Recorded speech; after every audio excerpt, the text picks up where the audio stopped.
പരിശുദ്ധാത്മാവിനെ നമ്മിൽ നിന്ന് അകറ്റുന്ന 5 പ്രവൃത്തികളെക്കുറിച്ച് സംസാരിക്കാം. നിങ്ങളുടെ ജീവിതത്തിൽ ദൈവസാന്നിധ്യം അടുത്തറിയുകയും പിന്നീട് പെട്ടെന്ന് എന്തൊക്കെയോ മാറിയെന്ന് നിങ്ങൾക്ക് എപ്പോഴെങ്കിലും തോന്നിയിട്ടുണ്ടോ? നിങ്ങളിപ്പോഴും രക്ഷിക്കപ്പെട്ടവരാണ്, നിങ്ങളിപ്പോഴും കർത്താവിൽ വിശ്വസിക്കുന്നുണ്ട്. പക്ഷെ എവിടെയോ ഈ ബന്ധത്തിൽ ആർദ്രത നഷ്ടപ്പെട്ടു പോയി, തീ കുറഞ്ഞു പോയി, അല്ലെങ്കിൽ ദൈവസാന്നിധ്യം നിങ്ങളിൽ നിന്ന് അകലെയാണെന്ന് തോന്നിയിട്ടുണ്ടോ? അങ്ങനെ തോന്നിയിട്ടുണ്ടെങ്കിൽ മനസ്സിലാക്കുക, പരിശുദ്ധാത്മാവ് ദുർബലനല്ല, പക്ഷെ പരിശുദ്ധനാണ്. അവൻ ഒരിക്കലും അപമാനിക്കപ്പെട്ട ഒരു സുഹൃത്തിനെ പോലെ നമ്മെ വിട്ടു പോകുന്നവനല്ല.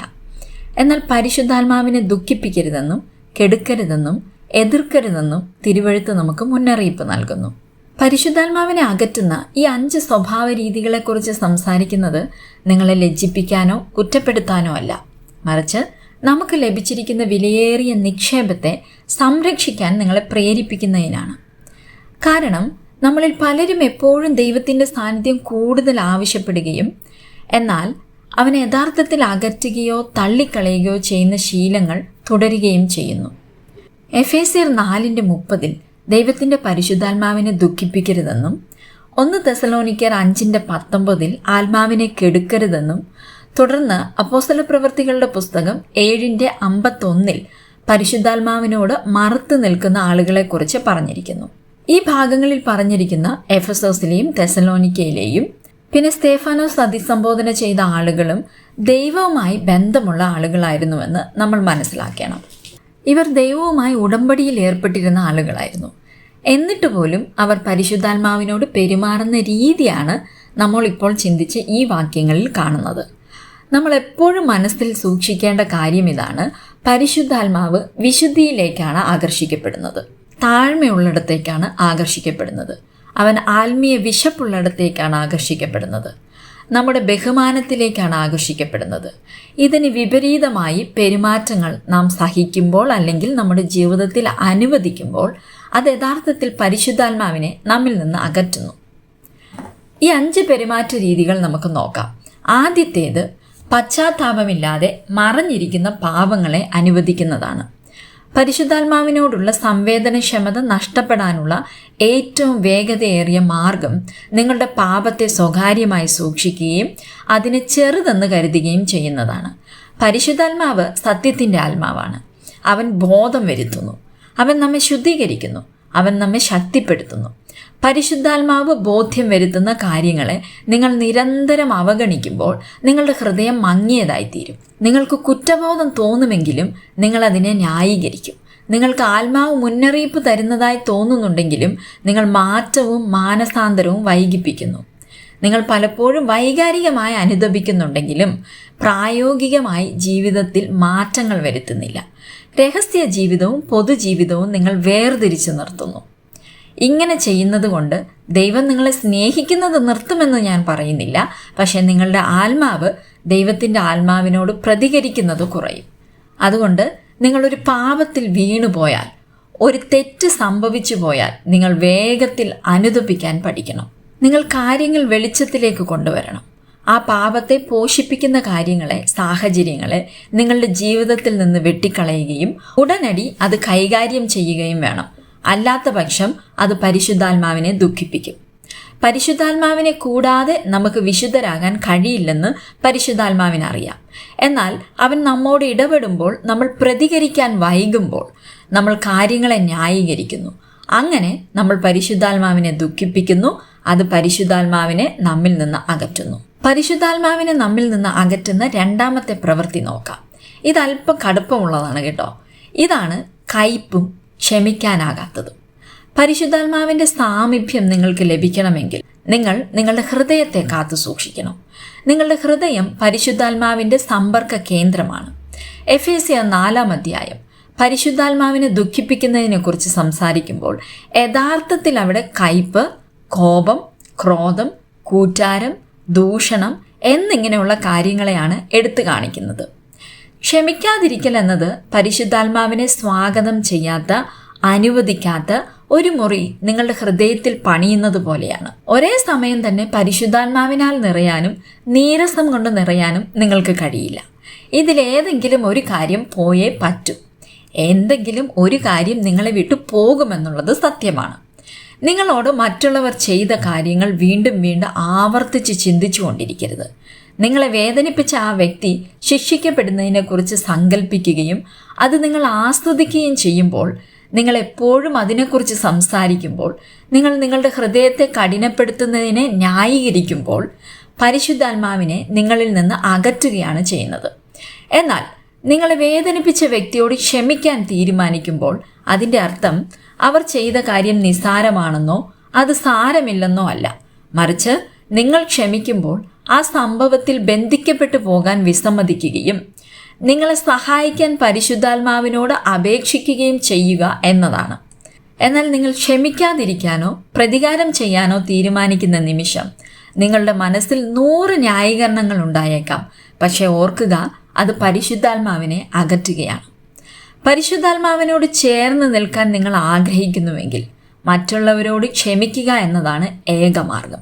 സുവിശേഷത്തിൽ ഉൾപ്പെട്ടിരിക്കുന്ന ക്ഷമ എന്ന ഘടകം കൂടാതെ നിങ്ങൾക്ക് ടഫായിട്ടുള്ള ആളുകളുമായി അല്ലെങ്കിൽ ബുദ്ധിമുട്ടുള്ള ആളുകളുമായി ഇടപെടാൻ കഴിയില്ല. ഇതിൽ ധൈര്യത്തിൻ്റെ ഘടകവും ഉൾപ്പെട്ടിട്ടുണ്ട് കേട്ടോ. നിങ്ങളെ വേദനിപ്പിച്ച ഒരു വ്യക്തിയുടെ അടുക്കൽ പോയി സംസാരിക്കുന്നത് അതിൻ്റെ ഭാഗമാണ്. ഇതൊന്നും ഒരു പ്രശ്നമല്ല, അത് അവരുടെ തെറ്റാണ്, അവരാദ്യം എന്നോട് സംസാരിക്കട്ടെ എന്ന് പറയുമ്പോൾ ഓർക്കുക, അത് പരിശുദ്ധാത്മാവിനെ നിങ്ങളിൽ നിന്നും അകറ്റാൻ പോകുന്നു. പരിശുദ്ധാത്മാവിനോടുള്ള സംവേദനക്ഷമത നിങ്ങൾക്ക് നഷ്ടപ്പെടും. 3ാമത്തെ പെരുമാറ്റം അഹങ്കാരവും ശാഠ്യവുമാണ്. പരിശുദ്ധാത്മാവ് നമ്മുടെ സഹായിയും വഴികാട്ടിയുമാണ്. അഹങ്കാരം പറയുന്നു, എനിക്ക് ആരുടെയും സഹായം ആവശ്യമില്ല, എനിക്കൊരു കുഴപ്പവുമില്ല, ഞാൻ കാര്യങ്ങൾ എൻ്റെ രീതിയിൽ ചെയ്യും. ദൈവം ആ പെരുമാറ്റത്തെ വെറുക്കുന്നു. ദൈവം നിഗളികളോട് എതിർത്ത് നിൽക്കുകയും താഴ്മയുള്ളവർക്ക് കൃപ നൽകുകയും ചെയ്യുന്നു. അഹങ്കാരം നിങ്ങളെ ധിക്കാരിയാക്കുക മാത്രമല്ല, ഒരു തിരുത്തലും അംഗീകരിക്കാൻ മനസ്സില്ലാത്ത അവസ്ഥയിലേക്ക് എത്തിക്കും. നിങ്ങൾക്ക് പറയാൻ എല്ലായ്പ്പോഴും ഒഴിവ് കഴിവുകൾ ഉണ്ടായിരിക്കും. നിങ്ങളെപ്പോഴും മറ്റുള്ളവരെ കുറ്റപ്പെടുത്തും. നിങ്ങൾ ഒരിക്കലും മറ്റുള്ളവരോട് ക്ഷമ ചോദിക്കില്ല. നിങ്ങൾ ഒരിക്കലും തിരുത്തലിന് വഴങ്ങില്ല. പരിശുദ്ധാത്മാവ് ഒരു മൃദുവായ ഹൃദയത്തെ സ്നേഹിക്കുന്നു. എന്നാൽ കഠിനവും അഹങ്കാരമുള്ളതും എപ്പോഴും ഒഴിവുകഴിവുകൾ കണ്ടെത്തുന്നതും ഒരിക്കലും തിരുത്തലിന് വഴങ്ങാത്തതുമായ ഹൃദയം മതപരമായിരിക്കും. അങ്ങനെയുള്ളവർ തങ്ങളെ തന്നെ ആത്മീയരായി കാണിക്കും. കാരണം അവർ തങ്ങളുടെ അഹങ്കാരം മറയ്ക്കാൻ മതമല്ലെങ്കിൽ ആത്മീയതയെ ഒരു മുഖമൂടിയായി ധരിക്കുന്നു. അഹങ്കാരത്തിൻ്റെ മറ്റൊരു രൂപമായ സ്വയനീതിയേക്കാൾ മോശമായ മറ്റൊന്നില്ല. അങ്ങനെയുള്ളവരുടെ വികാരങ്ങൾക്ക് ക്ഷതമേൽക്കുമ്പോൾ അവർ വളരെയധികം അസ്വസ്ഥരാകുന്നു. അതിൻ്റെ അടിസ്ഥാനം അഹങ്കാരമാണ്. അഹങ്കാരികളായ അമിത ഭക്തി കാണിക്കുന്ന ആളുകൾ പലപ്പോഴും പരിശുദ്ധാത്മാവിൻ്റെ ഇടപെടലുകളെ തിരിച്ചറിയാൻ കഴിയാത്തവരായിരിക്കും. പരിശുദ്ധാത്മാവ് ഒഴികെ മറ്റെല്ലാവരെയും എല്ലാറ്റിനെയും തിരിച്ചറിയാൻ അവർക്ക് കഴിഞ്ഞേക്കും. അങ്ങനെയുള്ളവർക്ക് സാധാരണയായി വളരെ നേർത്ത ചർമ്മവും വളരെ കട്ടിയുള്ള ഹൃദയവുമായിരിക്കും. അതുകൊണ്ട് മനസ്സിലാക്കുക, പരിശുദ്ധാത്മാവിനെ നിങ്ങളിലേക്ക് ആകർഷിക്കുന്നത് വിനയമാണ്. പരിശുദ്ധാത്മാവിൻ്റെ സാമീപ്യം ലഭിക്കണമെങ്കിൽ എളിമയുടെയും വിനയത്തിൻ്റെയും വഴി തിരഞ്ഞെടുക്കണം. ഉദാഹരണത്തിന്, ഞാനൊരു സാഹചര്യം കൈകാര്യം ചെയ്യുമ്പോൾ 2 തരത്തിൽ എനിക്കതിനോട് പ്രതികരിക്കാൻ കഴിയും. ഒന്ന്, എൻ്റെ ഭാഗത്താണ് ശരി, അവരാണ് എന്നെ വേദനിപ്പിച്ചത് അല്ലെങ്കിൽ എന്നോട് തെറ്റ് ചെയ്തത് എന്ന് പറഞ്ഞ് നിങ്ങൾക്ക് മാറി നിൽക്കാം. 2ാമത്തെ പ്രതികരണം താഴ്മയുടെ വഴിയാണ്. ശരിയാണ്, എനിക്ക് മുറിവുണ്ടായിട്ടുണ്ട്, അവരെന്നോട് തെറ്റ് ചെയ്തു, തെറ്റിൻ്റെ ഭൂരിഭാഗവും മറ്റാളുടേതാണെങ്കിലും ഞാൻ മുൻകൈ എടുത്ത് ക്ഷമാപണം നടത്തുകയും പ്രശ്നം പരിഹരിക്കുകയും ചെയ്യുക എന്നതാണ്. ഞാനിത് പറയുമ്പോൾ തന്നെ നിങ്ങൾ മനസ്സിലാക്കുക, താഴ്മയുള്ളവരായിരിക്കുക എന്നതും മറ്റുള്ളവർ നമ്മെ ചവിട്ടിത്തേക്കാൻ അനുവദിക്കുക എന്നതും രണ്ടും രണ്ടാണ്. താഴ്മയുടെ വഴിയാണ് നിങ്ങൾ തിരഞ്ഞെടുക്കുന്നതെങ്കിൽ പരിശുദ്ധാത്മാവിനോടുള്ള നിങ്ങളുടെ സംവേദനക്ഷമത സംരക്ഷിക്കാൻ നിങ്ങൾക്ക് കഴിയും. നിങ്ങളുടെ സ്വഭാവത്തിൽ നിങ്ങൾ കൂടുതൽ ശക്തനാകും. ഇല്ല, ഇങ്ങനെ ചെയ്യുന്നത് കൊണ്ട് നിങ്ങൾ ഒരിക്കലും ദുർബലനല്ല. ശത്രു നിങ്ങളോട് പറയും, ഇങ്ങനെയൊക്കെ ചെയ്താൽ നീ ദുർബലനാണ്, ആളുകൾ നിന്നെ മുതലെടുക്കുമെന്നൊക്കെ. പക്ഷെ മറ്റുള്ള ആളുകളുടെ തോന്നലുകളെക്കാളും അവർ നിങ്ങളോട് എങ്ങനെ പെരുമാറുന്നു എന്നതിനേക്കാളും നിങ്ങൾ ശക്തനാണ്. പക്ഷെ മറ്റുള്ള ആളുകളുടെ തോന്നലുകളെക്കാളും അവർ നിങ്ങളോട് എങ്ങനെ പെരുമാറുന്നു എന്നതിനേക്കാളും നിങ്ങൾ ശക്തനാണ് എന്ന വസ്തുത നിങ്ങൾ മനസ്സിലാക്കണം. ഇത് മനസ്സിലാക്കിയാൽ ഏത് സാഹചര്യത്തിലും പ്രകോപിതരാകാതെ ക്രിയാത്മകമായി പ്രതികരിക്കാൻ നിങ്ങൾ പഠിക്കും. പരിശുദ്ധാത്മാവുമായുള്ള അടുത്ത ബന്ധത്തിന്റെ അടിസ്ഥാനമായ ഒരു വലിയ കാര്യമാണിത്. പരിശുദ്ധാത്മാവിനെ നമ്മിൽ നിന്ന് അകറ്റുന്ന 4ാമത്തെ പ്രവൃത്തി ലൗകിക സ്വാധീനങ്ങളോടുള്ള നിരന്തരമായ വിട്ടുവീഴ്ചയാണ്. ഇത് വളരെ സൂക്ഷ്മമായ ഒന്നാണ്. നിങ്ങളുടെ മനസ്സിനെ മലിനമാക്കുകയും നിങ്ങളുടെ ശ്രദ്ധയെ വ്യതിചലിപ്പിക്കുകയും ചെയ്യുന്ന കാര്യങ്ങൾ കൊണ്ട് നിങ്ങൾ നിരന്തരം നിങ്ങളുടെ മനസ്സ് നിറയ്ക്കുകയാണെങ്കിൽ പരിശുദ്ധാത്മാവിനോട് നിങ്ങളുടെ മനസ്സിനെ നിറയ്ക്കാൻ ആവശ്യപ്പെടാൻ കഴിയില്ല. ഇന്നത്തെ സാഹചര്യത്തിൽ ഇത് വളരെ വലിയ ഒരു കാര്യമാണ്.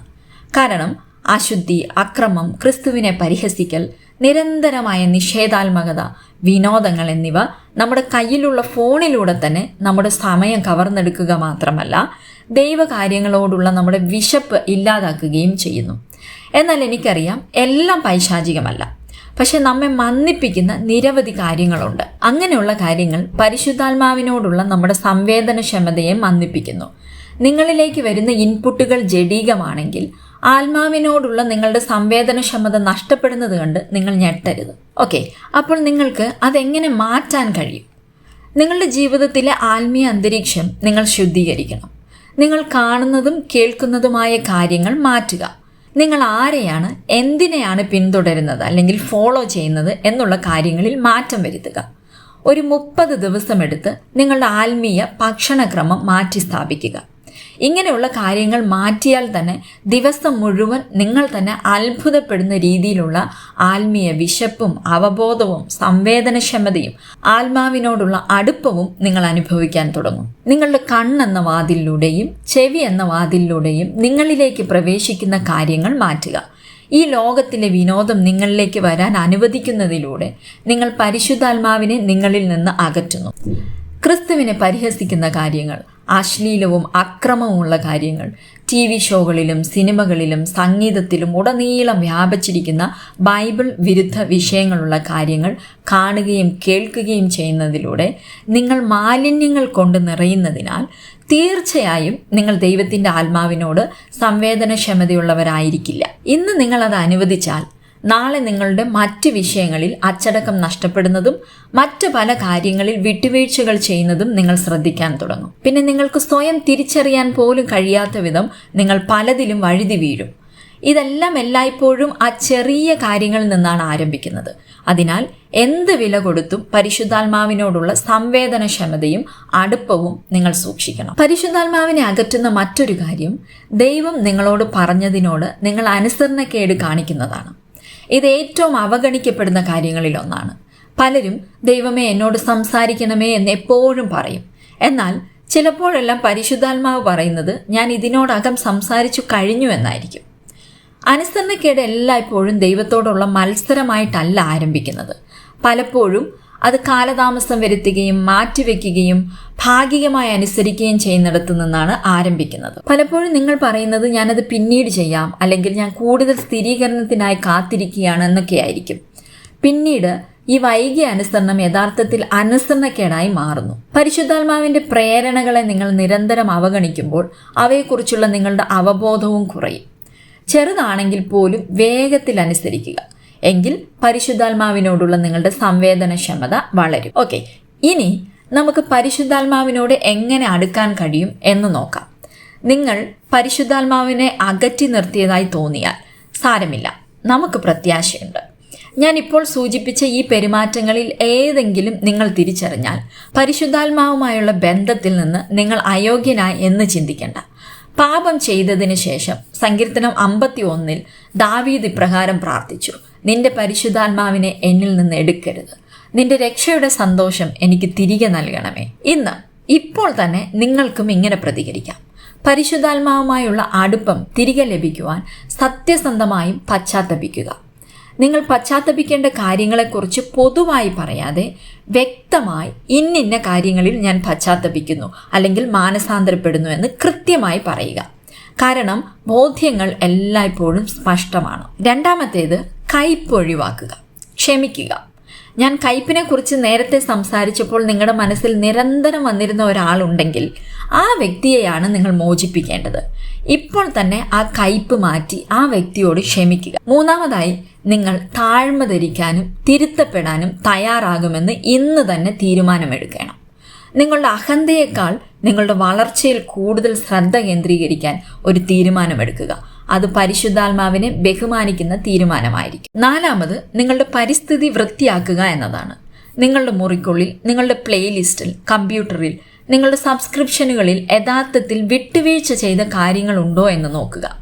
യേശു നിങ്ങളുടെ മുറിക്കുള്ളിലേക്ക് വന്നാൽ നിങ്ങൾക്ക് ലജ്ജ തോന്നുന്ന കാര്യങ്ങൾ, അല്ലെങ്കിൽ മറ്റൊരാൾ മുറിയിലേക്ക് വന്നാൽ നിങ്ങൾ ഒളിപ്പിച്ചു വെക്കേണ്ടി വരുന്ന കാര്യങ്ങൾ ഉണ്ടെങ്കിൽ അത് വൃത്തിയാക്കുക. അവസാനമായി, പരിശുദ്ധാത്മാവ് ഇതിനോടകം നിങ്ങളോട് പറഞ്ഞ കാര്യങ്ങൾ അനുസരിക്കുക. അതുകൊണ്ട് ഇപ്പോൾ തന്നെ പരിശുദ്ധാത്മാവിനോട് പറയുക, പരിശുദ്ധാത്മാവെ, എനിക്ക് മാറ്റം വരുത്തേണ്ട കാര്യങ്ങളെക്കുറിച്ച് ബോധ്യം വരുത്തുകയും എന്നെ ശുദ്ധീകരിക്കുകയും ചെയ്യണമേ. അങ്ങേ ദുഃഖിപ്പിച്ചതിനായി, അങ്ങേ എതിർത്തതിനായി, അനുസരിക്കാതിരുന്നതിനായി ഞാൻ പശ്ചാത്തപിക്കുന്നു. അങ്ങയോടുള്ള എൻ്റെ സംവേദനക്ഷമതയും ആത്മീയ വിശപ്പും രക്ഷയുടെ സന്തോഷവും എനിക്ക് തിരികെ നൽകണമേ. യേശുവിൻ്റെ നാമത്തിൽ എന്നെ പുതിയതായി നിറയ്ക്കണമേ എന്ന് പ്രാർത്ഥിക്കുക.